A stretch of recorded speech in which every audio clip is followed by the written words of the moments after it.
Well, despite the easing of COVID-19 restrictions in the UK, many Brits are continuing to work from home. But for some, that's made it even more challenging to find a healthy work-life balance. One company hopes its innovative idea will help those struggling to switch off. Regan explains. Hidden away in the British countryside, solar-powered cabins like these are starting to pop up. Owned by the company Unplugged, they offer so-called digital detoxes in nature for people who are feeling the strain of too much screen time.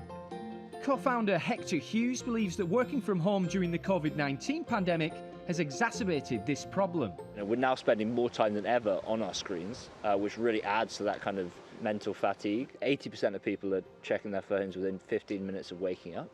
And the problem is, as soon as you check your phone in the morning, then all the problems of the outside world kind of come rushing in. The results of this kind of constant overstimulation is that, it really frays the nerves, and as a result, we are seeing chronic stress, chronic anxiety.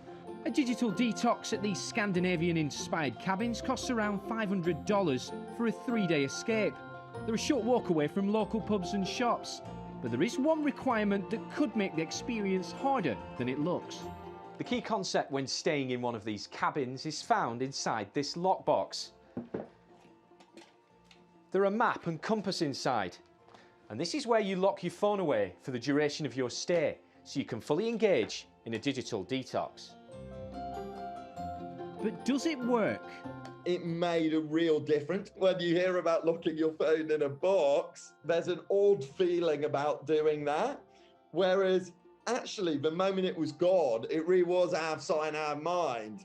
And I found it really quite striking how even the simplest things, like just brewing coffee in the morning, you just got so into, like just little processes that normally you wouldn't really take the time to do. Most of Unplugged's clients are individuals looking to clear their heads, but some believe employers should be doing more to tackle the root of the problem. The organisations need to look at what is actually driving that behaviour. That can be a cultural thing partly as well. It's not technology itself that's necessarily the problem. We know that the main cause of stress from CIPD research is unmanageable workload. So it's about putting people's health and well-being first and foremost, and realising that people will be much more productive, much healthier, more committed and so on if they do have this separation. The office environment of the future is still uncertain, but hybrid working does look set to stay. And with expansion plans across the UK and Europe, Unplugged expects demand for its digital detox cabins to continue to rise. Regan, TRT World, London.